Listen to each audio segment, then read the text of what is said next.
Kaleshwaram project అవసరమా, 1,00,00,000 రూపాయలు అవసరమా అని ఒక ప్రశ్న వచ్చింది. అసలు కాళేశ్వరం ప్రాజెక్ట్ అవసరం ఏమిటి? కాళేశ్వరం ప్రాజెక్టు రీఇంజనీరింగ్ తర్వాత రావడానికి కారణం ఏంటంటే ఆ 10 సంవత్సరాల కాలంలో ఆడ తుమ్మిటేటి దగ్గర చిన్న ఆనకట్ట కట్టి నీళ్లు తీసేసుకొని వచ్చి వాగుల మీద చిన్న చిన్న ఆనకట్టలు కట్టుకుంటే సరిపోయేది కదా. ఇది తప్పుడు అవగాహన అండి. ఇది ప్రాణిత చేవెళ్ళ అనేది గ్రావిటీ ప్రాజెక్ట్ అనే ఒక ప్రచారం అయితే జరుగుతున్నదో అది నిజం కాదు. ఇప్పుడు కాళేశ్వరంలో ఏ రకమైన లిఫ్ట్లు అవసరం ఉన్నదో ఎల్లంపల్లి నుంచి బయట పైకి ప్రాణిత చేవెళ్ళ కూడా అవే లిఫ్ట్లు అవసరం అవుతాయి. కాబట్టి ఇక్కడ గ్రావిటీ అనే సమస్య ఎక్కడ వస్తుంది?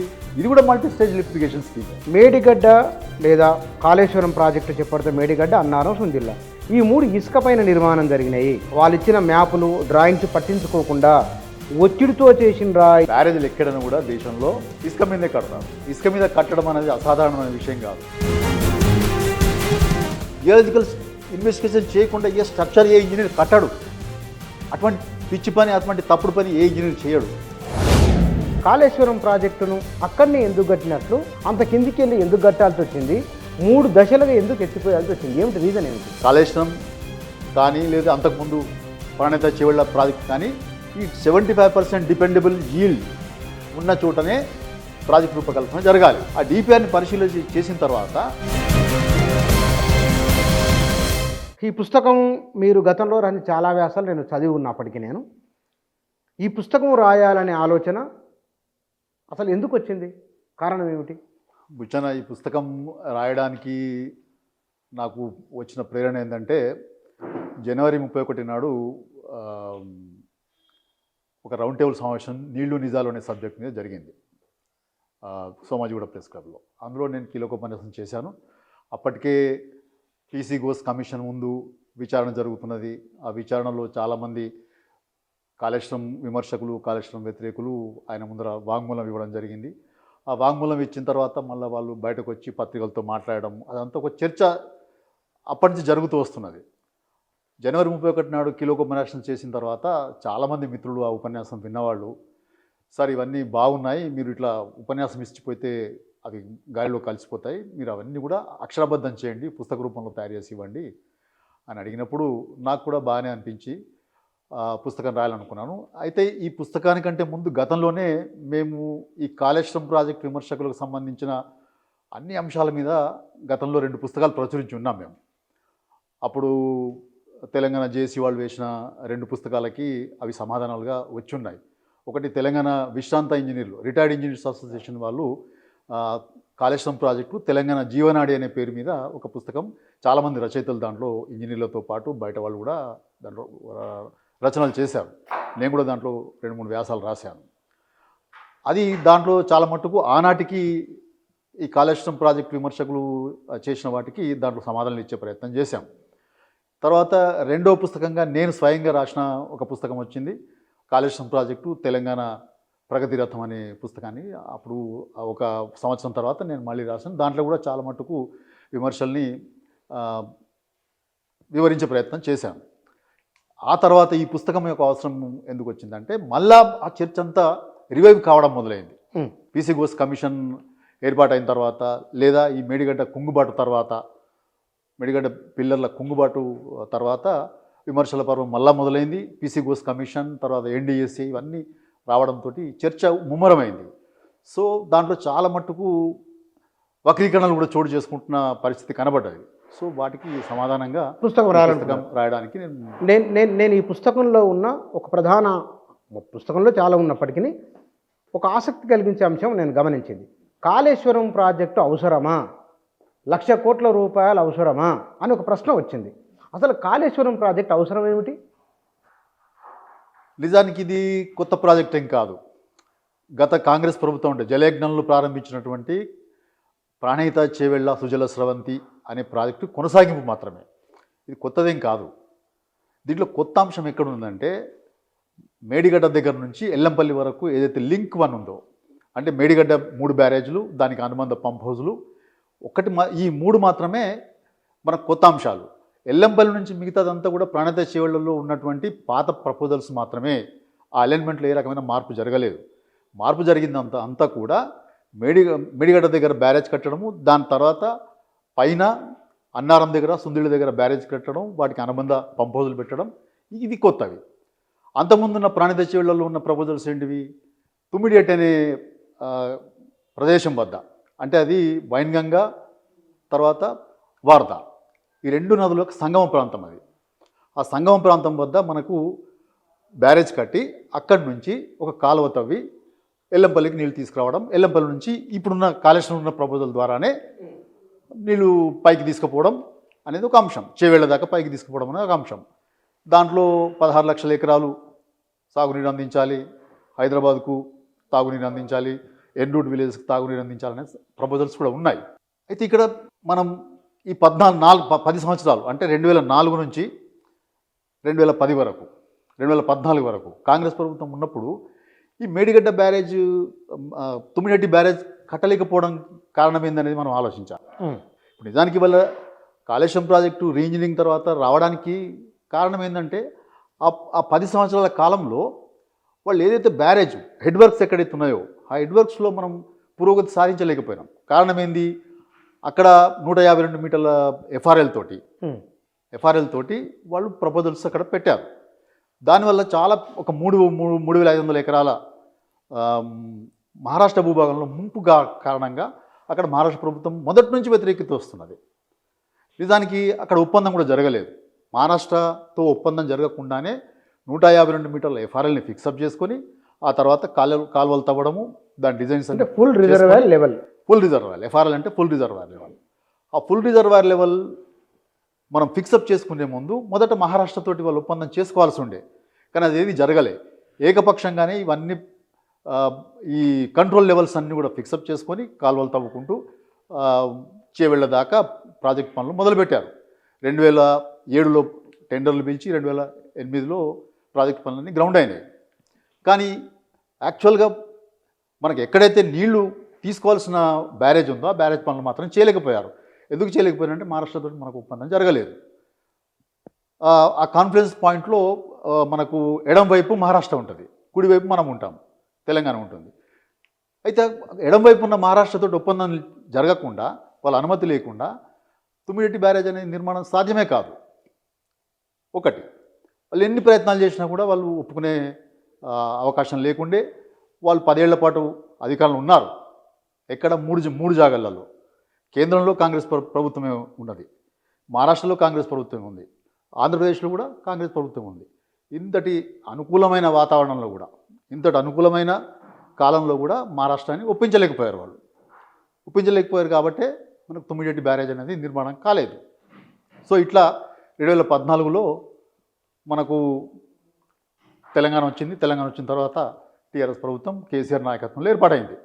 సో ఇక్కడ కేసీఆర్ ప్రభుత్వం కూడా కాంగ్రెస్ ఏదైతే వదిలిపెట్టిపోయిందో, తుమ్మిడిహట్టి బ్యారేజ్ నిర్మాణం చేయలేకపోయిందో, దాన్ని నిర్మాణం చేయడానికి మహారాష్ట్రతో చాలా పెద్ద ఎత్తున ప్రయత్నాలు చేసింది 1 ఇయర్ పాటు. ఓకే, నేను దానికి ప్రత్యేక సాక్షిని. నేను అప్పటికే ఇరిగేషన్ మినిస్టర్ హరీష్ రావు గారి దగ్గర ఓహెచ్డీగా చేరి ఉన్నాను కాబట్టి వాళ్ళు మహారాష్ట్ర ప్రభుత్వంతో చేసిన సంభాషణలు, తర్వాత సంప్రదింపులు, ఇవన్నిటికీ నేను ప్రత్యక్ష సాక్షిని. హరీష్ రావు గారితో నేను కూడా ముంబై వెళ్ళాను. అక్కడ కాంగ్రెస్ ప్రభుత్వం అప్పటికి ఉన్నది. మనం తెలంగాణ ఏర్పడిన నాటికి అక్కడ కూడా కాంగ్రెస్ ప్రభుత్వం ఉంది.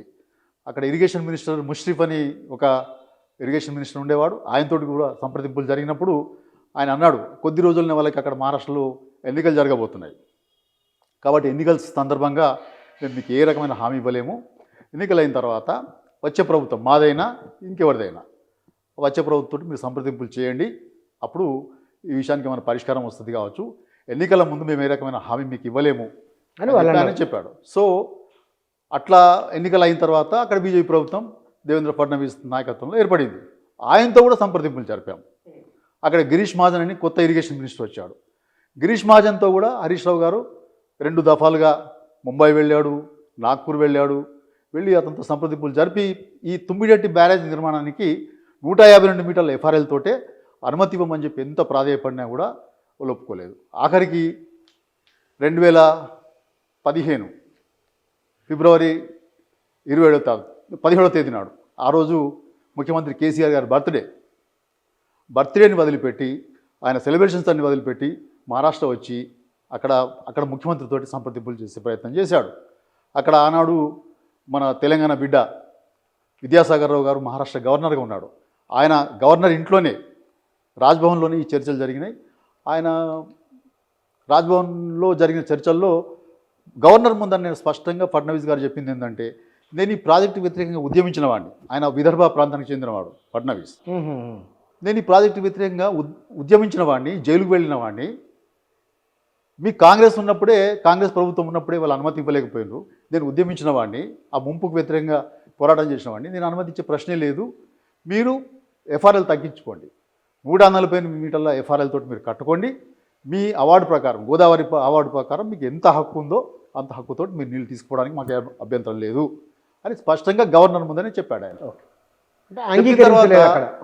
ఇక ఈ వీళ్ళతో సంప్రదింపులు కలాయాపన జరుగుతుంది తప్ప ఫలితం ఏముండదనే ఒక నిర్ధారకు వచ్చిన తర్వాత హైదరాబాద్ వచ్చి ప్రత్యామ్నాయాలు వెతకడానికి డిపార్ట్మెంట్ ఇంజనీర్లకి, వ్యాప్కోస్ వాళ్ళకి ఆదేశాలు ఇచ్చాడు. ఇది జరుగుతున్న సందర్భంగానే 2015 ఫిబ్రవరిలో ఒక లేఖ వచ్చింది. మీకు అక్కడ తగినన్ని విశ్వసనీయమైన నీళ్లు లేవు, 75% డిపెండబిలిటీకి సంబంధించిన నీళ్ళు అక్కడ అందుబాటులో లేవు. అప్పటికే ప్రాణదశ చెవుల డిపిఆర్ పోయింది కాబట్టి ఆ డిపిఆర్ మీద వాళ్ళు కామెంట్స్ మనకు కమ్యూనికేట్ చేశారు. ప్రాణదశ చెవుల చీఫ్ ఇంజనీర్కి నీళ్లు లేవు అని చెప్పి ఫిబ్రవరిలో ఒక లేఖ రాశారు. తర్వాత మార్చిలో ఇంకొక లేఖ రాశారు. మార్చిలో అయితే చాలా స్పష్టంగా మీకు అక్కడ 165 టీఎంసీల నీళ్ళు ఉన్నప్పటికీ దాంట్లో 63 టీఎంసీలు అప్పర్ స్టేట్స్ వాడుకునే నీళ్లు కలిసి ఉన్నాయి. ఇప్పుడు వస్తున్నాయి కావచ్చు, కానీ వాళ్ళు భవిష్యత్తులో ప్లాన్ చేసుకున్న తర్వాత, ప్రాజెక్టులు కట్టుకున్న తర్వాత 63 టీఎంసీలు మీకు రాకపోవచ్చు. కాబట్టి మీకు మిగిలేవి 102 టీఎంసీలే. ఆ 102 టీఎంసీలు కూడా ఎఫ్ఆర్ఎల్ 152 దగ్గర కట్టుకున్నప్పుడు మాత్రమే మీకు అందుబాటులోకి వస్తాయి. కానీ మహారాష్ట్ర వాళ్ళు 148 కట్టమంటున్నారు కాబట్టి 148కి తగ్గిస్తే ఇంకా మనం డ్రా చేసుకునే నీటి పరిమాణం తగ్గిపోతుంది. ఇవన్నీ ప్రాజెక్ట్ సిమ్యులేషన్ స్టడీస్లో తేలిన విషయాలు. కాబట్టి ఇవన్నీ బేరీజ్ వేసుకొని సిడబ్ల్యూసి వాళ్ళు చెప్పిన నీటి లభ్యతకు సంబంధించిన అంశాలను దృష్టిలో పెట్టుకొని, మహారాష్ట్ర అభ్యంతరాలను దృష్టిలో పెట్టుకొని ఇక మనం ప్రత్యామ్నాయాలు వెతకాల్సిన అవసరం ఉందని చెప్పి ఈ వెతుకులాటలో మనకు మేడిగడ్డ దగ్గర దీన్ని 2 భాగాలు చేసినాం. దీన్ని మనం తుమ్మిడి దగ్గర బ్యారేజ్ని వదిలిపెట్టలేదు. అక్కడ ఉన్న అవైలబిలిటీకి సంబంధించిన వాటర్ అవైలబిలిటీని దృష్టిలో పెట్టుకొని ఆ నీళ్ళని ఆదిలాబాద్ జిల్లాకే పరిమితం చేసి మిగతా జిల్లాల అవసరాల కోసం కాళేశ్వరం ప్రాజెక్టు రూపకల్పన చేయడం జరిగింది. ఇది కథ. ఇంకొక ప్రశ్న ఏమున్నదంటే, తుమ్మిడియేటి దగ్గర పైసా ఖర్చు లేకుండా నీళ్ళు వస్తున్నాయి. అక్కడ ఎల్లంపల్లి వరకు గ్రావిటీ ద్వారా నీళ్ళు వస్తాయి, ఖర్చు లేదు. కానీ కాళేశ్వరంలో మేడిగడ్డ, అన్నారం, సుందిల్ల, ఎల్లంపల్లి ఆ నుంచి పైకి. కాబట్టి ఇంత ప్రాసెస్ ఎందుకు? ఆడ తుమ్మిడేటి దగ్గర చిన్న ఆనకట్ట కట్టి నీళ్లు తీసేసుకొని వచ్చి వాగుల మీద చిన్న చిన్న ఆనకట్టలు కట్టుకుంటే సరిపోయేది కదా. ఇది తప్పుడు అవగాహన అండి. ఇది ప్రాణిత చేవెళ్ళ అనేది గ్రావిటీ ప్రాజెక్ట్ అనే ఒక ప్రచారం అయితే జరుగుతున్నదో అది నిజం కాదు. ప్రాణిత చేవెళ్ళ ప్రాజెక్ట్ కూడా మల్టీ స్టేజ్ లిఫ్ట్ ఇరిగేషన్ స్కీమే. అది ఎత్తిపోతల పథకమే తప్ప గ్రావిటీ స్కీమ్ కాదు. గ్రావిటీ స్కీమ్ అంటే వాళ్ళు ఏమనుకుంటారంటే తుమ్మిడిహెట్ట నుంచి ఎల్లంపల్లికి తీసుకొచ్చే కాలువ గ్రావిటీ కాలువ కదా, అక్కడ మీకు లిఫ్ట్ లేదు కదా అనే ఒక ప్రచారం జరుగుతున్నది. నిజానికి అక్కడ ఒక లిఫ్ట్ ఉంది. ఆ విషయాన్ని మరుగున పెడుతున్నారు చాలామంది ప్రాజెక్ట్ విమర్శకులు అందరూ కూడా. ఎక్కడుంది లిఫ్ట్? తుమ్మిడిహెట్ట నుంచి ఎల్లంపల్లికి వచ్చే కాలువ గ్రావిటీ కాలువ అంటున్నారు. గ్రావిటీ కాలువ కాదు అది. అక్కడ కూడా ఒక 40 మీటర్ల లిఫ్ట్ అవసరమవుతున్నది తప్పనిసరిగా. ఎందుకు అవసరమవుతుందంటే అక్కడ 75 కిలోమీటర్స్ దగ్గర నుంచి ఎల్లంపల్లికి రావడానికి అవన్నీ కూడా సింగరేణి డిమార్కేటెడ్ కోల్ మైన్స్. అవి వాళ్ళు అనుబంధించే ప్రశ్నే లేదు అక్కడ. కాబట్టి దాన్ని డీటూర్ చేసి ఆ కోల్ మైన్స్ని డీటూర్ చేసి తీసుకురావడానికి హైయర్ ఎలివేషన్స్కి పోవాల్సి వస్తుంది. కాలువ పైనుంచి తీసుకురావాల్సి వస్తుంది. ఆ పైనుంచి తీసుకురావాలంటే అక్కడ 75 కిలోమీటర్స్ దగ్గర మనకు 40 మీటర్ల లిఫ్ట్ పెడితే తప్ప గ్రావిటీ ద్వారా నీళ్ళు రావు. ఒరిజినల్గా ఉండే కాలువ అలైన్మెంట్లో మనకు అన్నీ కూడా సింగరేణి కాలేజెస్ యొక్క డిమార్కేటెడ్ ఏరియాస్ ఉన్నాయి, కోల్ మైన్స్ ఉన్నాయి, డిమార్కేటెడ్ ఏరియాస్ ఉన్నాయి. కాబట్టి వాళ్ళు అనుమతించే ప్రశ్నే లేదు. దానికి సంబంధించిన ఆలోచనలు చేస్తూ అది అక్కడ ఆగిపోయింది. 75 కిలోమీటర్ల దగ్గర కాలువ ఆగిపోయింది. ఎల్లంపల్లి దాకా తవ్వలేకపోయింది. ఎందుకు తవ్వలేకపోయినారు? 10 ఏళ్లలో కూడా ఎందుకు తవ్వలేదని అంటే కారణం ఇదే. అక్కడ సింగరేణి డిమార్కేటెడ్ గనులు ఉన్నాయి కాబట్టి, ఏరియాస్ ఉన్నాయి కాబట్టి వాళ్ళు అనుమతించారు. కాబట్టి దీన్ని ప్రత్యామ్నాయం ఆలోచించే క్రమంలో అక్కడ ఆగిపోయింది, తవ్వకం ఆగిపోయింది. సో మనం తెలంగాణ వచ్చిన తర్వాత దాన్ని సమీక్ష చేసినప్పుడు అక్కడ కూడా 40 మీటర్ల లిఫ్ట్ పెడితే తప్ప మనకు ఎల్లంపల్లికి నీళ్లు రావు. కాబట్టి ఎల్లంపల్లి నుంచి ఎల్లంపల్లికి నీళ్లు తీసుకురావడం అనేది గ్రావిటీ ద్వారా వచ్చే అవకాశమే లేదు. అది తప్పుడు ప్రచారం. తప్పకుండా అక్కడ కూడా ఒక లిఫ్ట్ అవసరమవుతుంది. కాబట్టి ప్రాణహిత చేవెళ్ళ అనేది గ్రావిటీ స్కీమ్ అనేది పూర్తిగా తప్పుడు ప్రచారం, తప్పుడు అవగాహన. ఇక్కడ తర్వాత ఎల్లంపల్లి నుంచి మిగతా అన్ని కూడా పాత స్కీమే కాబట్టి అక్కడ కూడా లిఫ్ట్లు అవసరమవుతాయి. ఇప్పుడు కాళేశ్వరంలో ఏ రకమైన లిఫ్ట్లు అవసరం ఉన్నదో ఎల్లంపల్లి నుంచి బయట పైకి ప్రాణహిత చేవెళ్ళలో కూడా అవే లిఫ్ట్లు అవసరమవుతాయి. కాబట్టి ఇక్కడ గ్రావిటీ అనే సమస్య ఎక్కడ వస్తుంది? ఇది కూడా మల్టీ స్టేజ్ లిఫ్టిగేషన్ స్కీమే. కాబట్టి గ్రావిటీ స్కీమ్ అనే ప్రచారం పూర్తిగా అబద్ధం, తప్పుడు ప్రచారం. అది మేడిగడ్డ లేదా కాళేశ్వరం ప్రాజెక్టు చెప్పడితే మేడిగడ్డ, అన్నారం, సుందిల్ల ఈ 3 ఇసుక పైన నిర్మాణం జరిగినాయి. ఇసుక పైన కట్టిన నిలబడవు కాబట్టి వాటిని అధ్యయనం చేయకుండానే వాళ్ళు ఇచ్చిన మ్యాపులు డ్రాయింగ్స్ పట్టించుకోకుండా ఒత్తిడితో చేసినరా ఇదని ఒక ఆర్గ్యుమెంట్ బయట ఉన్నది. అట్లా కాదండి. ఇప్పుడు బ్యారేజీలు ఎక్కడైనా కూడా దేశంలో ఇసుక మీదే కడతారు. ఇసుక మీద కట్టడం అనేది అసాధారణమైన విషయం కాదు. ఇప్పుడు మనకు గంగానది మీద ఫరక్కా బ్యారేజ్ ఉంది. తర్వాత గోదావరి మీద కింద మనకు అర్ధర్ కాటన్ బ్యారేజ్ ఉంది. కృష్ణా మీద ప్రకాశం బ్యారేజ్ ఉంది. ఇవన్నీ కూడా ఇసుక మీద కట్టినవే. వీటన్నిటిని కూడా మనం పర్మియబుల్ ఫౌండేషన్స్ మీద కట్టిన స్ట్రక్చర్స్ అంటాం. సో ఈ పర్మియబుల్ ఫౌండేషన్స్ మీద కట్టే స్ట్రక్చర్స్కి సిడబ్ల్యూసి వాళ్ళు కానీ, central board of irrigation power వాళ్ళు కానీ, బోర్డ్ ఆఫ్ ఇండియన్ స్టాండర్డ్స్ వాళ్ళు కానీ దానికి కోడ్స్, మాన్యువల్స్, అన్ని మార్గదర్శకాలు అన్నీ ఇచ్చి ఉన్నారు. సో దేశంలో ఎక్కడ ఇటువంటి పర్మియబుల్ ఫౌండేషన్స్ మీద స్ట్రక్చర్స్ కట్టాలన్నా ఈ గైడ్లైన్స్ ప్రకారం, ఈ కోడ్స్ ప్రకారము, ఈ మాన్యువల్స్ ప్రకారమే కడతారు. సో మన దగ్గర కూడా మేడిగడ్డ, అన్నారం, సుందిళ్ళ బ్యారేజీలని అవే కోడ్స్ను ఉపయోగించి, అవే మాన్యువల్స్ ఉపయోగించి కట్టడం తప్ప వేరే విధంగా కట్టే అవకాశమే లేదు. కాబట్టి ఎటువంటి అధ్యయనాలు చేయకుండా చేయడం అనేది ఉండదు. అక్కడ కూడా అన్ని అధ్యయనాలు జరిగినాయి. తప్పకుండా అక్కడ జియోలాజికల్ ఇన్వెస్టిగేషన్ జరిగినాయి. దానికి సంబంధించిన రికార్డ్స్ అన్నీ మొన్న ఎన్డీఎస్ఏ రిపోర్ట్లోనే ఉన్నాయి. అక్కడ జరిగినట్టుగా వాళ్ళే సాక్ష్యాధారాలు చూపించారు. కాబట్టి ఏ అధ్యయనాలు జరగకుండా అనేది ఉండదు. అసలు ఎంత తప్పుడు అవగాహన అంటే ఏ ఇంజనీర్ కూడా ఏ బ్యారేజ్, ఏ స్ట్రక్చర్ కట్టినా కూడా తప్పనిసరిగా జియోలాజికల్ ఇన్వెస్టిగేషన్ చేసే కడతారు. జియోలాజికల్ ఇన్వెస్టిగేషన్ చేయకుండా ఏ స్ట్రక్చర్ ఏ ఇంజనీర్ కట్టడు. అటువంటి పిచ్చి పని, అటువంటి తప్పుడు పని ఏ ఇంజనీర్ చేయడు. అది ఎంతటి తప్పుడు ఆరోపణ అంటే ఇంజనీరింగ్ పరిజ్ఞానం మీద, మన ఇంజనీర్ల పరిజ్ఞానం మీద అపహాస్యం. అది ఎందుకు చేస్తారండి? తప్పనిసరిగా ఇన్వెస్టిగేషన్ చేస్తారు. అక్కడ బోర్హోల్ డేటా తీస్తారు, ప్లేట్ లోడ్ టెస్ట్ చేస్తారు, దాని బేరింగ్ కెపాసిటీని అధ్యయనం చేస్తారు.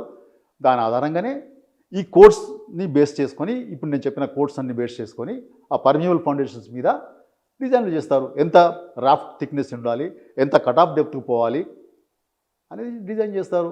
తర్వాత వాటికి సంబంధించి ఎనర్జీ డిసిపేషన్ అరేంజ్మెంట్స్ ఏముండాలనే విషయం మీద అధ్యయనం చేస్తారు. చేసిన తర్వాత అవన్నీ డిజైన్లు చేసి నిర్మాణం చేస్తారు. అంతే తప్ప ఎటువంటి ఇన్వెస్టిగేషన్ చేయకుండా బ్యారేజీలు కట్టారన్నది పూర్తి అవాస్తవం, తప్పుడు అవగాహన. అది ఇంజనీర్ల మీద దుష్ప్రచారం చేయడం తప్పితే ఇంజనీరింగ్ పరిజ్ఞానం మీద అపహాస్యం చేయడం తప్పితే ఇంకా వేరేది కాదు. కానీ ఇక్కడ కాళేశ్వరం ప్రాజెక్టును అక్కడనే ఎందుకు కట్టినట్లు, అక్కడ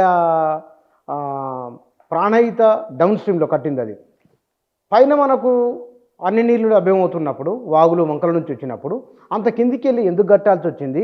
3 దశలుగా ఎందుకు ఎత్తిపోయాల్సి వచ్చింది? ఏమిటి రీజన్ ఏమిటి? ఇప్పుడు మనకు ఇంతకుముందు చెప్పినట్టు తుమ్మిడిరెడ్డి దగ్గర సిడబ్ల్యూసి వాళ్ళు చెప్పిన దాని ప్రకారము డిపెండబుల్ యీల్డ్ లేదు. 75% డిపెండబుల్ యీల్డ్ మన ప్రాజెక్ట్ అవసరాలకు తగినంతగా లేదు అని స్పష్టంగా 2 లేఖల ద్వారా తెలియజేశారు వాళ్ళు.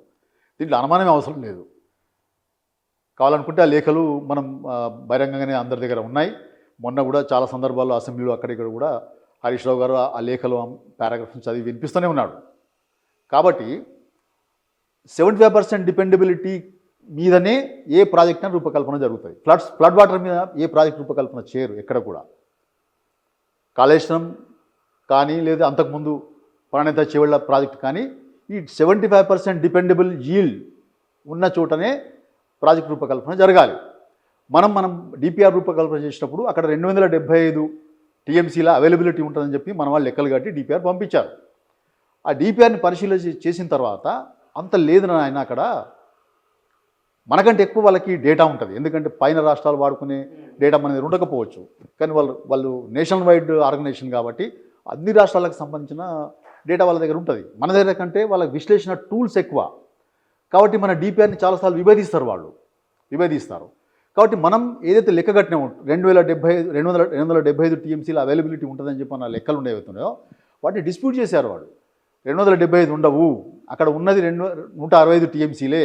ఆ 165లో కూడా 63 పైన వాడుకోవాల్సిన నీళ్ళు అవి ఇప్పుడు వాడుకుంటున్నారు, కానీ భవిష్యత్తులో రాకపోవచ్చు. రిలయబిలీ అవైలబుల్ అని స్పష్టంగా మాట రాశారు వాళ్ళు. మీకు కావాలనుకుంటే ఆ మాటలు మీకు చదివి వినిపిస్తాను మళ్ళీ ఒకసారి. చెప్పండి. వాళ్ళు ఏమంటారంటే 4/3/2015 నాడు సిడబ్ల్యూసి నుంచి మనకు లేఖ వచ్చింది. ఏది ప్రాణాంతక చేవల చీఫ్ ఇంజనీర్కి వచ్చిన లేఖ. దాంట్లో వాళ్ళు as evident from the detailed water availability studies carried out by project authorities and this office, అంటే CWC office, in the last few years the net water availability at the barrage is about 165 TMC at 75% dependability, which includes perceived surpluses from the share of upstream states. అది ఎంత అన్నారు వాళ్ళు? 63 టీఎంసీలు ఉంటాయని చెప్పారు. బయట రాష్ట్రాలు, పైన రాష్ట్రాలు వాడుకోవాల్సిన 63 టీఎంసీలు ఇందులో కలిసి ఉన్నాయి అని చెప్పి ఆ తర్వాత నెక్స్ట్ పారాగ్రాఫ్లో ఏం రాస్తారంటే, as such the availability of surpluses from the upstream states as estimated at the barrage site may not be reliably available in future. ఇంత స్పష్టమైన వాక్యాలు రాశారు వాళ్ళు. may not be reliably available in future. The project authorities are advised to review the quantum of divertible flows from Pranayata barrage site, considering the overall availability at the location, requirement of environmental flows, capacity of pumping, storage of barrages, en route and command area storages, ఇవన్నిటిని దృష్టిలో పెట్టుకొని మీరు డైవర్టిబుల్ quantity ఎంత ఉంటుందనేది అంచనా వేసుకోండి, పునర్విమర్శ చేసుకోండి, పునరాలోచన చేసిందని చెప్పి చాలా స్పష్టమైన మాటలతో రాశారు వాళ్ళు. ఇది మనకు అనుభవం ఉన్నది. శ్రీరామ్ సాగర్లో అనుభవం ఉన్నది, నాగార్జున సాగర్లో అనుభవం ఉన్నది. నాగార్జున సాగర్ కానీ శ్రీరామ్ సాగర్ కట్టినప్పుడు పుష్కలంగా నీళ్ళు వచ్చినాయి.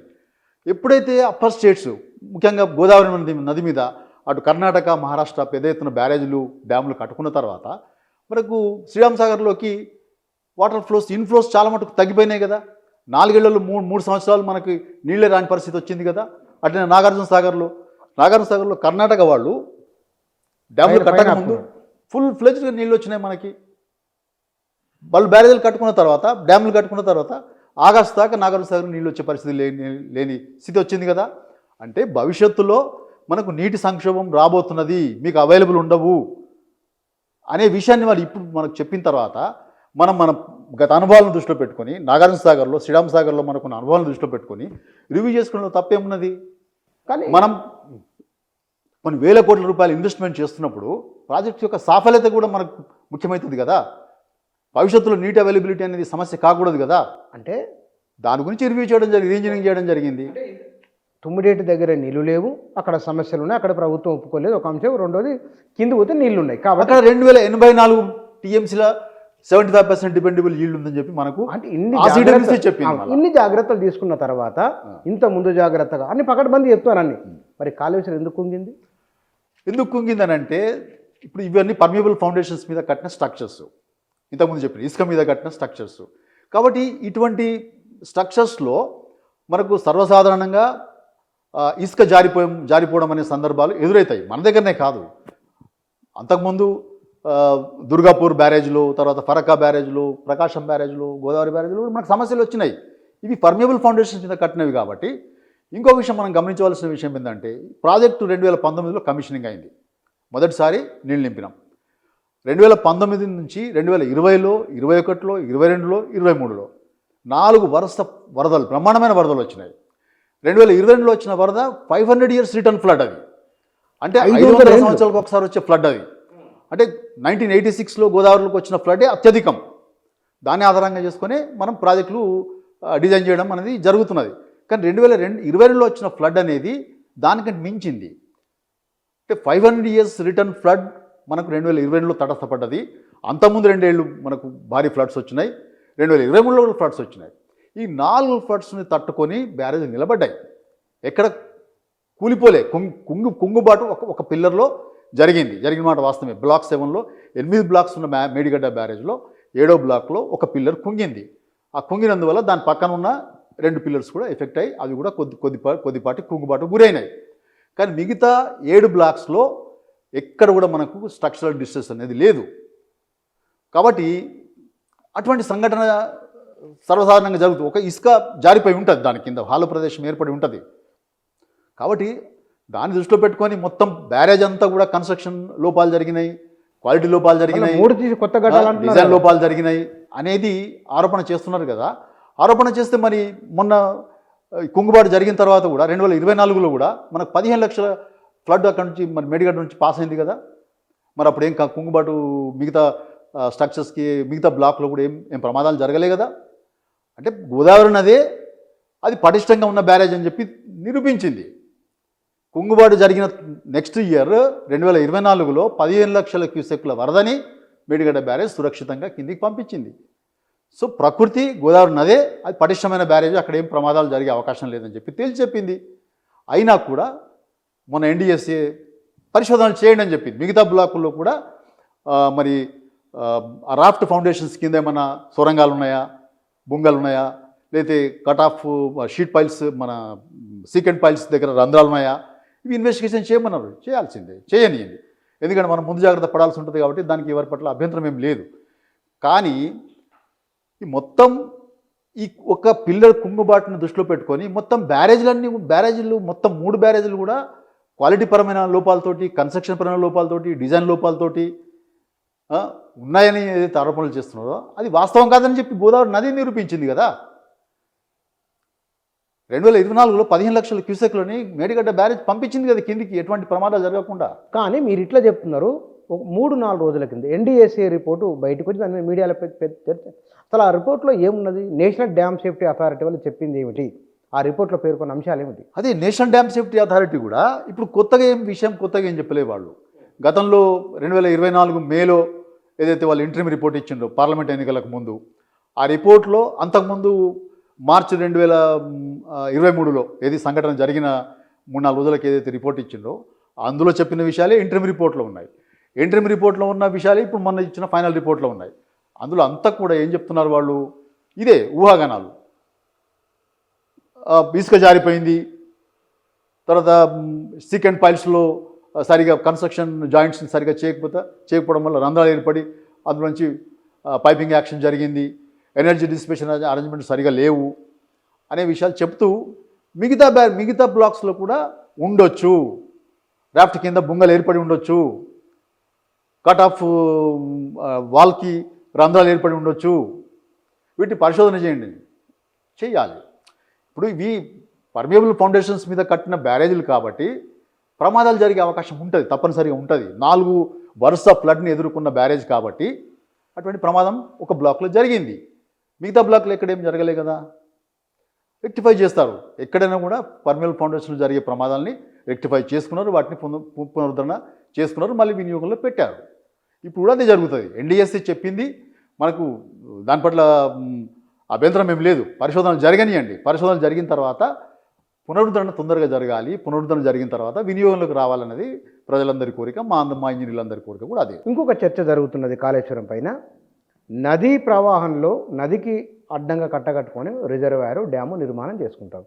కానీ కొమరవెల్లి మల్లన్న సాగరు నదీ ప్రవాహం లేని దగ్గర కట్టడం అది ఉత్పాతానికి దారితీస్తుందనే చర్చ గడిచిన 6-7 ఏళ్ళుగా జరుగుతూనే ఉన్నది. ఇది కూడా అపోహలతో కూడా ఇప్పుడు చాలా ప్రపంచవ్యాప్తంగా దీని మీద చర్చ జరుగుతున్నది. ప్రపంచవ్యాప్తంగా కూడా ఆర్టిఫిషియల్ జలాశయాలు కట్టాలి, నదుల మీద కట్టిన జలాశయాలకి సిల్టేషన్ అనేది చాలా పెద్ద సెడిమెంటేషన్ అనేది చాలా పెద్ద ప్రాబ్లంగా వస్తున్నది.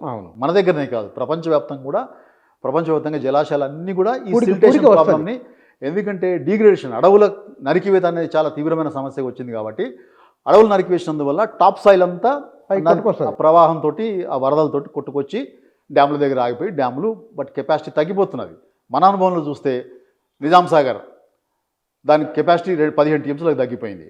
తర్వాత శ్రీరామ్ సాగర్ 112 టీఎంసీలతో కట్టిన డ్యామ్ ఇప్పుడు 80 టీఎంసీలకు పడిపోయింది. కూడా అంతే ఉంది. అన్ని ప్రాజెక్టులకి సెడిమెంటేషన్ అనేది ప్రాబ్లంగా ఉన్నది. దేశంలోనే కాదు, ప్రపంచవ్యాప్తంగా సెడిమెంటేషన్ అనేది ఒక ఇష్యూగా ముందుకు వచ్చిన సందర్భంగా ప్రపంచవ్యాప్తంగా చర్చ జరుగుతున్నది.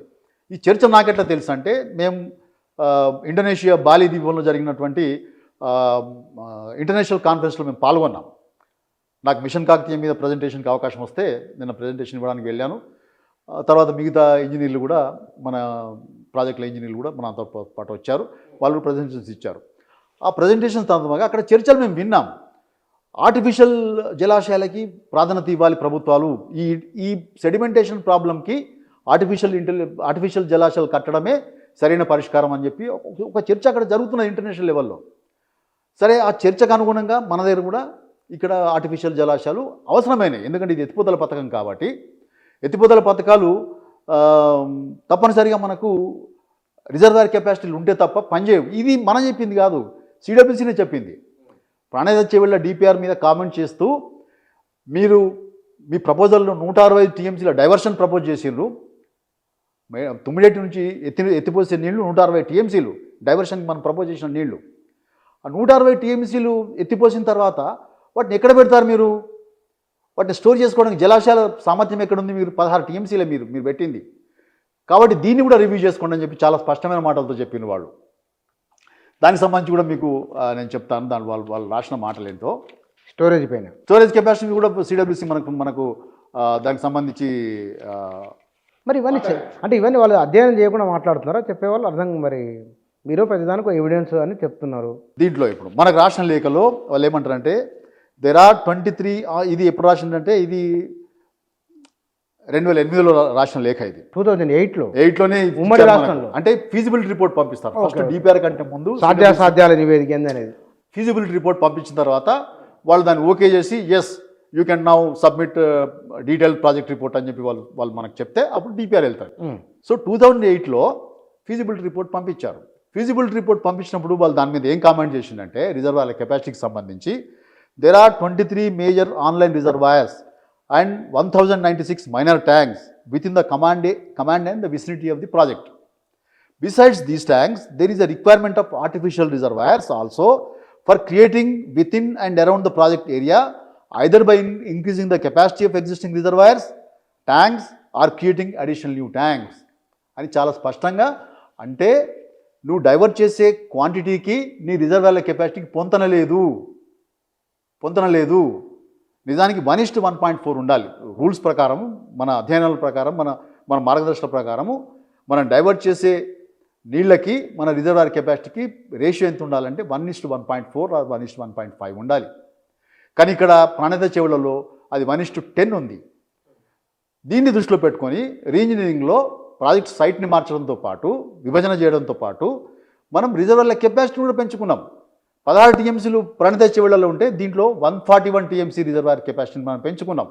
అందులో భాగంగానే లింక్ 4లో అంటే మిడ్ మానేర్ నుంచి కొండపోచమ్మ దాకా ఉన్న, అంటే ఇక్కడనే మనకు ఒక 62% ప్రాజెక్టు ప్రయోజనాలు ఉన్నాయి కాబట్టి ఈ లింక్ 4లోనే. కాబట్టి అక్కడ మనకి ఎక్కువ రిజర్వాయర్ కెపాసిటీ అవసరమైంది తప్పనిసరిగా.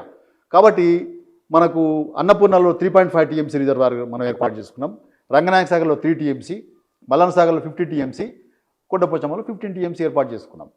కాబట్టి రిజర్వాయర్ల కెపాసిటీ పెంచమనేది సిడబ్ల్యూసీ వాళ్ళు చేసిన సూచననే. మీరు డైవర్షన్ చేసే క్వాంటిటీకి మీరు పెట్టుకున్న రిజర్వాయర్ల కెపాసిటీకి పొంతన లేదు. కాబట్టి మీరు పెంచుకోండి, ఉన్న రిజర్వాయర్ల కెపాసిటీని పెంచండి, లేదంటే ఆర్టిఫిషియల్ రిజర్వాయర్స్ అన్న కట్టుకోండి అని చెప్పి చాలా స్పష్టంగా మన ఫీజిబిలిటీ రిపోర్ట్ మీదనే 2008లోనే వాళ్ళ సూచన ప్రకారం. తర్వాత మీరు అన్నారు కదా నదికి అడ్డంగా ఎటువంటి రిజర్వాయర్లు ఇంతకుముందు ఎక్కడ లేవు అని అన్నారు కదా. రాయలసీమలో పోతిరెడ్డిపాడు నుంచి మనం నీటిని లిఫ్ట్ చేసిన తర్వాత అక్కడ ఉన్నన్ని ఆర్టిఫిషియల్ రిజర్వాయర్సే. అవేవి కూడా నదులున్న చోట కట్టిన రిజర్వాయర్స్ కావు. కండలి రిజర్వాయర్ 68 టీఎంసీ రిజర్వాయర్ అక్కడ కట్టుకున్నారు నదికి అడ్డంగా. నది ఏం లేకున్నా పెద్ద నది. కూరకల్లు 10 టీఎంసీలు కట్టుకున్నారు. వెలిగొండ 41 టీఎంసీ కట్టినరు. వెలుగోడు 17 టీఎంసీ, బ్రహ్మంగారి మఠం 17 TMC, Avuku 7 TMC, Alugunuru 3 TMC. ఇవన్నీ ఎక్కడికి పోయి? ఇవన్నీ కృష్ణా బేసిన్లో. కానీ నేను చెప్తున్నది ఏంటంటే విమర్శకులు వీటిని ఎందుకు గమనించలేదు అంటున్నాను నేను. ప్రాజెక్టులో ఇటువంటి పెద్ద రిజర్వాయర్లు కట్టినందువల్ల విమర్శ చేసిన వాళ్ళు మరి అంతకుముందు ఉమ్మడి రాష్ట్రంలో ఆర్టిఫిషియల్ రిజర్వాయర్స్ కట్టారు కదా, వాటిని ఎందుకు విమర్శ చేయలేదు ఇంతకాలం? ఇవాళ కాళేశ్వరం ప్రాజెక్టులో నిజానికి ఎత్తిపోతల పథకాలు అవసరం. ఇవి ఇప్పుడు మన నదుల పరిస్థితి ఏంటంటే మన పెనిన్సులర్ రివర్స్ గోదావరి కానీ కృష్ణ కానీ మన దగ్గర ఉన్న 2 నదులు పెనిన్సులర్ రివర్స్ అంటే పీఠభూమి రివర్స్. ఇవి వానాకాలం 4 నెలల్లో మాత్రమే 4 లేదా 5 నెలలు మాత్రమే ప్రవహిస్తాయి, ఉధృతంగా ప్రవహిస్తాయి. చాలా పెద్ద ఎత్తున 3,000-2,000 టీఎంసీల నీళ్ళు పోతాయి దీంట్లోంచి. ఆ తర్వాత నీళ్ళు ఏముండవు, డ్రై అయిపోతాయి ఇవి. కాబట్టి మనకు రబీలో అంటే అక్టోబర్ నుంచి తాగునీటి కోసం కానీ రబీలో వ్యవసాయం కోసం కానీ మనకు నీళ్ళు అవసరం కావాలంటే తప్పనిసరిగా ఈ వర్షాకాలంలో వచ్చిన నీటిని ఎంత వీలైతే అంత ఎత్తిపోసుకొని రిజర్వాయర్లో పెట్టుకోవడమే సరైన పరిష్కారం. గతంలో ఉమ్మడి రాష్ట్రంలో మన దగ్గర చాలా లిఫ్టిగేషన్ స్కీమ్స్ ప్లాన్ చేసినప్పుడు రిజర్వాయర్లు ఎక్కడ పెట్టలేదు. కల్వకుర్తిలో కానీ దేవాదులలో కానీ నెట్టంపాడులో కానీ ఇటువంటి పెద్ద పెద్ద రిజర్వాయర్స్ మనం ప్లాన్ చేసినప్పుడు ఎక్కడ కూడా రిజర్వాయర్ కెపాసిటీస్ వాటి నీటి డైవర్షన్స్కి పొంతన లేకుండా పెట్టారు, చాలా తక్కువ. కానీ ఎత్తిపోతల పథకాల్లో తప్పనిసరిగా రిజర్వాయర్ల కెపాసిటీ పెంచాల్సిన అవసరం ఉన్నది. ఎందుకు? అవి సస్టైన్ కావాలంటే, రబీలో వ్యవసాయాన్ని మనం సస్టైన్ చేయాలంటే తప్పనిసరిగా వానాకాలంలో ప్రవహిస్తున్న నదుల్లో ప్రవహిస్తున్న నీటిని ఎత్తిపోసుకొని ఈ రిజర్వాయర్లో నింపుకుంటే తప్ప మనం అక్టోబర్ నుంచి మన అవసరాలకి, తాగునీటి అవసరాలకి, వ్యవసాయ అవసరాలకి లేదా పారిశ్రామిక అవసరాలకి వినియోగించుకోవడం వీలు పడదు. ఆ దృష్ట్యానే ఈ లింక్ 4లో మనకి మల్లన్న సాగర్ ద్వారా ప్రాజెక్టు ఏరియాలో 62% ప్రయోజనాలు మల్లన్న సాగర్ మీద ఆధారపడి ఉన్నాయి. హైదరాబాద్ మంచినీటి సరఫరాతో సహా మొత్తం ప్రాజెక్టు ప్రయోజనాలు 62% మల్లన్న సాగర్ కిందనే ఉన్నాయి. కాబట్టి అక్కడ దాన్ని ఒక మదర్ రిజర్వాయర్గా మనం పెట్టుకున్నాం. ప్రాజెక్టులో it is a mother reservoir కాబట్టి అక్కడ 50 టీఎంసీల రిజర్వాయర్ అవసరమని అనుకున్నాం. అది ఆ రకంగా ప్లాన్ చేశారు. కానీ ఏ ప్రాజెక్ట్ అయినా సరే ఒక ఎకరాకు అవుతున్న ఖర్చు ఎంత, దానికి వస్తున్న దిగుబడి ఎంత, ప్రయోజనం ఎంత. ఇక్కడ కాళేశ్వరం ప్రాజెక్ట్ అనేది వైట్ ఎలిఫెంట్. దానికి అంతులేని కరెంటు బిల్లులు కట్టాలి, అది ఎత్తిపోతలు తిప్పిపోతలు అనే ఒక వాదన కూడా ఉన్నది. ఇప్పుడు ఇది ఎట్లా అంటే ఇది మన తెలంగాణ భౌగోళిక పరిస్థితులని అవగాహన చేసుకోకుండా చేస్తున్న వాదన ఇది. నిజానికి మన నదులు ఎట్లా ఉంటాయంటే కింద ప్రవహిస్తాయి. ఇప్పుడు ఉదాహరణకి గోదావరి నది ఉందనుకోండి. గోదావరి నది మన దగ్గర లోతులో ఉంటుంది, 80 నుంచి 100 మీటర్ల ఎత్తులో ప్రవహిస్తుంది. కానీ మన వ్యవసాయ యోగ్యమైన భూములు ఎక్కడున్నాయి? 200, 300, 400. ఇప్పుడు కొండపోచమ్మ ఎక్కడ దాకా వస్తుంది? 612 దగ్గరికి నీళ్ళు 1/2 కిలోమీటర్ పైన. ఇంకా కొంచెం మెదక్ జిల్లాకు పోతే 650 దాకా పోతాయి. రంగారెడ్డి జిల్లా 650, 70 దాకా పోతాయి. కాబట్టి మన భూములు, వ్యవసాయ యోగ్యమైన భూములు అన్నీ కూడా హైయర్ ఎలివేషన్స్లో ఉన్నాయి, ఎత్తైన ప్రదేశంలో ఉన్నాయి. గతంలో ఉమ్మడి పాలకులు ఏమన్నారు? నీళ్ళు వస్తలేవు, మాకు ప్రాజెక్టులు వస్తలేవు అంటే మీరు ఎత్తుగడ్డ మీద ఉన్నారా భయ్, మీకు నీళ్ళు ఎక్కడికి వస్తాయి, నీరు పళ్ళ మెరుగు అని చెప్పి మనం మత్పరించి నీళ్ళని గోదావరి కృష్ణ నీళ్ళని దొబ్బుకపోయాను. కానీ ఎప్పుడైతే మనకు ఎస్ఎల్బిసి ఏఎంఆర్పి ఏది వచ్చిందో, అలిమినేటి మాధవరెడ్డి ప్రాజెక్ట్ వచ్చిందో, అది సక్సెస్ఫుల్ అయిన తర్వాత భారీ ఎత్తిపోతల పథకాల నిర్మాణం తెలంగాణలో సాధ్యమే అని ఒక విశ్వాసం కలిగింది. తెలంగాణ ఇంజనీర్లు ఒక విశ్వాసాన్ని కలింపజేసిండ్రు, పాలకుల్లో ప్రజల్లో కలింపజేసిండ్రు. ఏఎంఆర్పి సక్సెస్ అయిన తర్వాత ఆ లిఫ్టిగేషన్ అది కృష్ణానది నుంచి నాగార్జున సాగర్ నుంచి 100 మీటర్లు ఒకటే లిఫ్ట్, అది సింగిల్ లిఫ్ట్. 18 మెగావాట్ల మోటార్లు పెట్టి ఆ లిఫ్ట్ని సక్సెస్ చేశారు మన వాళ్ళు. దాన్ని ఆపడానికి చాలా పెద్ద ఎత్తున కుట్రలు జరిగినాయి. ఇది సక్సెస్ అయితే కనుక మళ్ళీ డిమాండ్స్ వస్తాయి, మనం శాంక్షన్ చేయక తప్పని పరిస్థితి వస్తుందని చెప్పి దాన్ని కాకుండా చేయడానికి ఎన్ని అడ్డంకులు పెట్టాలో అన్ని అడ్డంకులు పెడితే మన ఇంజనీర్లు దాన్ని కాపాడుకొని 100 మీటర్ల సింగిల్ లిఫ్ట్ తోటి అది కట్టుకొని దాన్ని సక్సెస్ చేసి చూపించారు. ఆ తర్వాత డిమాండ్లు వెల్లువెత్తినాయి. కల్వకుర్తి వచ్చింది, నెట్టంపాడు వచ్చింది, భీమా వచ్చింది, లిఫ్టిగేషన్ దేవాదలో వచ్చింది. ఇవన్నిటికి కూడా మనకు ఎత్తిపోతలు సామాజిక అవసరం. అది మనం ఎంత ఖర్చు అవుతుంది, ఎంత లాభాలు వస్తాయనేది బేరీజ్ వేసుకునే పరిస్థితి కాదు మనది. అది ప్రాజెక్టు ప్రయోజనాలు, ప్రాజెక్టు ఖర్చులు, ఈ బీసీ రేషియో అనే కాన్సెప్ట్ తోటి మనం ఎత్తిపోతల పథకాలను చూడడానికి లేదు. ఎంత ఖర్చు అయినా మన ప్రాజెక్టులకు మన తెలంగాణ రైతాంగానికి నీళ్ళు అందించాలంటే, మన గ్రామాలకు తాగునీళ్ళు అందించాలంటే తప్పనిసరిగా ఎత్తిపోతలు అత్యవసరమైన ప్రాజెక్టులు అవి లేకుండా తాగునీరు అందించలేము మనం. ఇప్పటికీ గ్రావిటీ ప్రాజెక్టులు ఏవైతే ఉన్నాయో అవన్నీ అయిపోయినాయి. ఇంకా గ్రావిటీ ప్రాజెక్టులు మన తెలంగాణలో కట్టలేము. ఇంకా మనం ఏం కట్టినా కూడా ఎత్తిపోతల పథకాల ద్వారానే సాగునీరు అందించాలి. కాబట్టి ఉమ్మడి రాష్ట్రంలోనే ఇవన్నీ ప్రాజెక్టులు వచ్చినాయి కదా, బోలెడన్ని ఎత్తిపోతల పథకాలు వచ్చినాయి కదా. ఈ ప్రాణదయ చెవెళ్ళు కూడా వాళ్ళు రూపొందించిందే కదా, ఉమ్మడి రాష్ట్రం జలయజ్ఞంలో పెట్టిందే కదా, దాన్ని కొనసాగింపే కదా కాళేశ్వరం ప్రాజెక్టు. ఇవాళ మన కాళేశ్వరం ప్రాజెక్టుని ఈ కరెంటు ఛార్జీలు బూచి చూపించి అది తెల్ల ఏనుగులు అని చెప్పి అనడమే అంటే ఎట్లా? సరైన పద్ధతి కాదు అది. ఎంత ఖర్చు అయినా మనం ఎత్తిపోతల పథకాలు నిర్వహించుకోవాల్సిందే. ఈ ఈ ఈ విషయం అన్ని ప్రభుత్వాలకు తెలుసు. ఆనాడు ఉమ్మడి రాష్ట్రంలో ఉండే కాంగ్రెస్ ప్రభుత్వానికి తెలుసు, మొన్నదాకా 10 ఏళ్ల పాటు పాలన చేసిన కేసీఆర్ ప్రభుత్వానికి కూడా తెలుసు. కాబట్టి ఎత్తిపోతల పథకాలకి కరెంటు ఛార్జ్ అనేది ఉంటుంది, అది సామాజిక అవసరము. ఉదాహరణకి నేను కొన్ని ఉదాహరణలు చెప్తాను. ఇజ్రాయెల్ ఉంది. ఇజ్రాయెల్ అన్న దేశానికి అది సంవత్సరానికి 100 mm 100 మిల్లీమీటర్ల వర్షపాతమే ఉంటుంది. ఆ 100 మిల్లీమీటర్ల వర్షపాతాన్ని వాళ్ళు ఒడిసి పట్టుకొని చాలా జాగ్రత్తగా మైక్రో ఇరిగేషన్ పద్ధతులను పాటించి గ్రీన్ హౌస్ ఇరిగేషన్ ద్వారా వాళ్ళు అద్భుతమైన పంటలు పండించుకుంటున్నారు. అది ఖర్చుతో కూడుకున్న పనే. దాని రీసెర్చ్ మీద, దాని వ్యవహారం మీద, దాని యంత్రాంగం అదంతా చేసుకోవడానికి చాలా ఖర్చుతో కూడుకున్న పనే.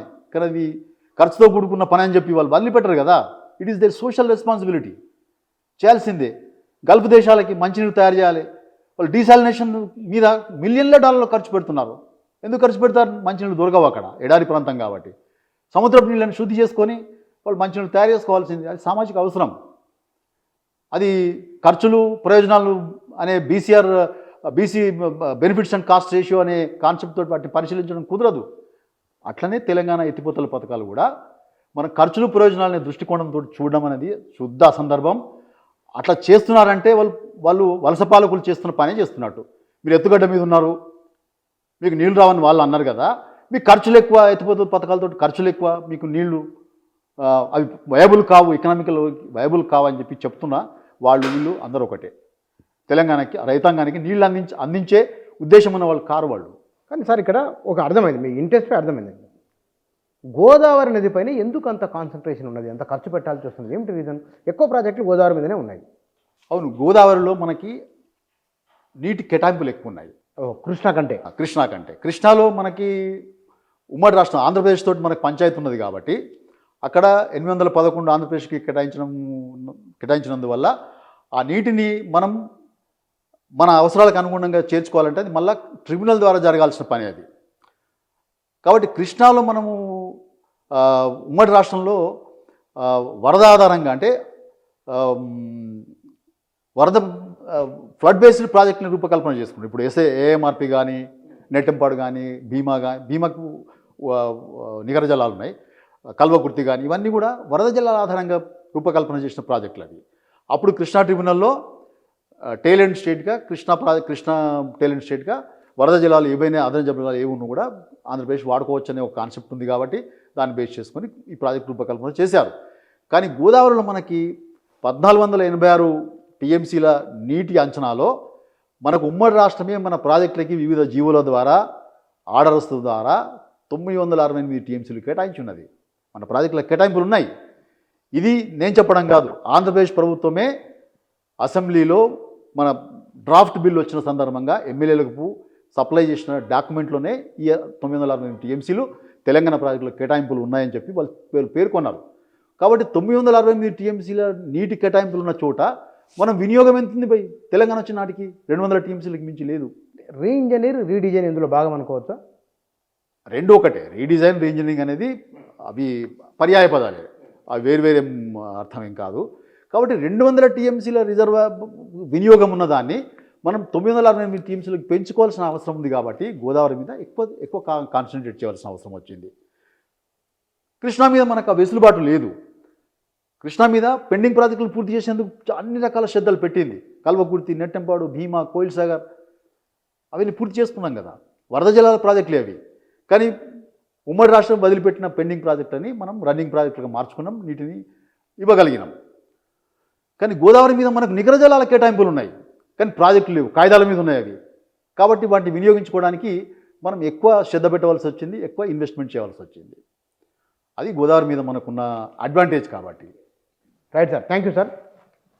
ఈ మధ్య జరుగుతున్న చర్చకి ఇందాక ఈ పుస్తకాన్ని గురించి నేను ప్రారంభంలో చెప్పినట్టుగా ఇక్కడ ఒక మ్యాప్ ఉంది, ఒక గోడ ఉంటుంది. అంటే గోడలు బద్దలు కొట్టి రిజర్వాయర్.